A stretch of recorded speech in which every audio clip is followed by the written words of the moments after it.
Les amis, est-ce que vous savez que l'heure de la lecture des Camerounais dans le 237 n'est même pas encore arrivée? Il dit n'est même pas encore arrivé. Écoutez ça.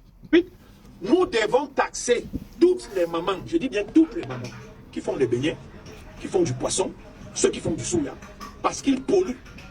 Et le ministère de l'économie doit avoir des terminaux. On les vend des vignettes, comme les vignettes des voitures, les vignettes des motos. 10 000 francs. Ces vignettes sont connectées à un terminal pour voir si c'est faux ou c'est vrai. Quand vous avez votre vignette, on bip. La vignette est lue dans un serveur et vous avez la vignette originale qui coûte 10 000 francs par an. Pourquoi je donne le prix de 10 000 par exemple? Il y a 5 000 vendeuses de beignets, de braiseuses de poissons dans les différents villages. C'est des niches d'argent. Si vous faites 100 000, 200 000 fois 10 000, c'est un argent. Et ils doivent le payer parce que les Bensikineurs, eux, payent 3 500 par trimestre. Ceux qui font la moto. 15 000 par an. Les femmes de beignets, là, elles envoient des enfants. Première des choses. Deuxième des choses, pour continuer, la téléphone.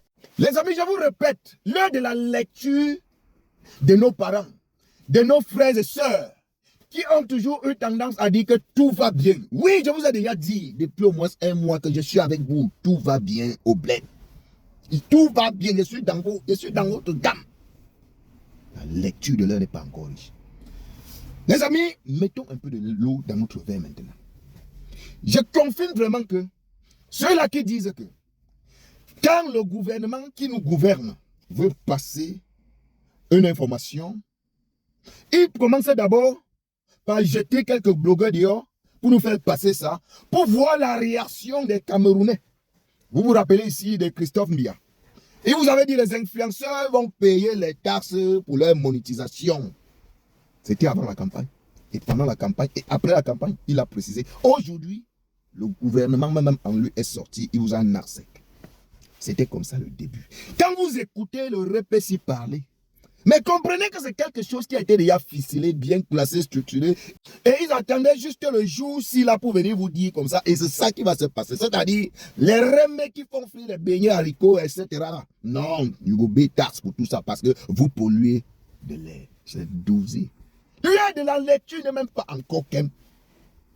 Et je vous rappelle que le président Paul Biya, il n'est même pas encore à 5 mois. Hein. Bon, peut-être 5 mois déjà, bon, voilà. Mais il n'est pas encore à 6 mois.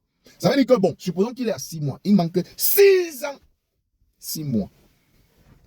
Les amis, vous voulez qu'on parle du passeport? On a dit que c'était le fake.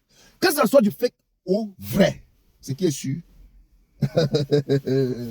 En tout cas, voilà ça que je vais exercer devant vous. C'est à vous de faire votre propre analyse.